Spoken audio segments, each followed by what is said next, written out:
Hello everyone, welcome back to my YouTube channel spiritual vibe. आज की हमारी कहानी राजा बलि और वामन अवतार से जुड़ी की कथा है।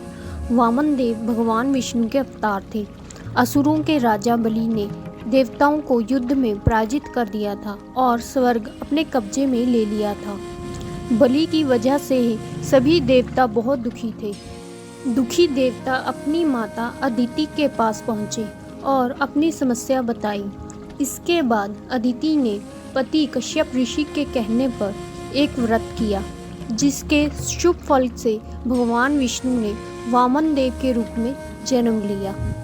वामन देव ने छोटी उम्र में ही दैत्यराज बलि को पराजित कर दिया था। बलि अहंकारी था।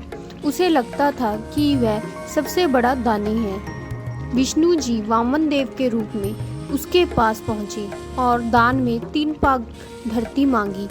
अहंकार बलि ने सोचा कि ये तो छोटा सा काम है, मेरा तो पूरी धरती पर अधिकार है, मैं इसे 3 पग भूमि दान कर देता हूँ। बलि वामन देव को 3 पग भूमि दान देने के लिए संकल्प कर रहे थे। उस समय शुक्राचार्य ने उसे रोकने की कोशिश की। दरअसल शुक्राचार्य जान गए थे कि वामन के रूप में स्वयं भगवान विष्णु हैं। शुक्राचार्य ने बलि को समझाया कि ये छोटा बच्चा नहीं है, ये स्वयं विष्णु है, ये तुम्हें ठगने आए हैं, तुम्हें इन्हें दान मत देना। ये बात सुनकर बलि बोला कि अगर ये भगवान हैं और मेरे द्वार पर दान मांगने आए हैं तो भी मैं इन्हें मना नहीं कर सकता।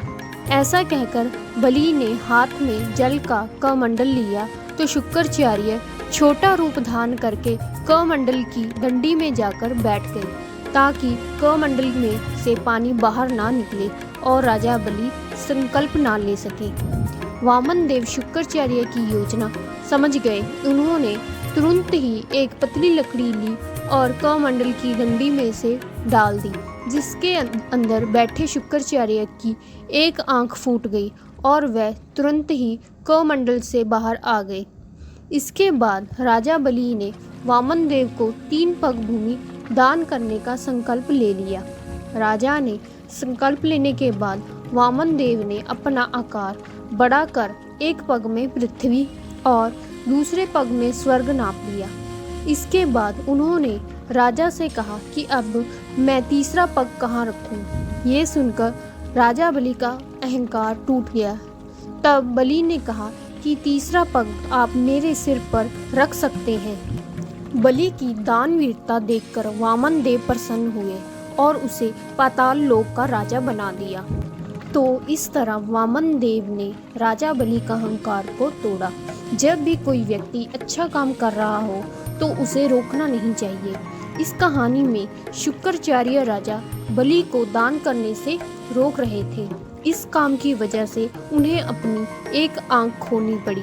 जब हम किसी को अच्छे काम करने से रोकते हैं तो हमारी परेशानियां बढ़ती हैं। आज की स्टोरी आपको कैसी लगी कमेंट बॉक्स में ज़रूर बताएं और मेरा चैनल शेयर और सब्सक्राइब करें और बेल आइकन को दबाना मत भूलें। धन्यवाद।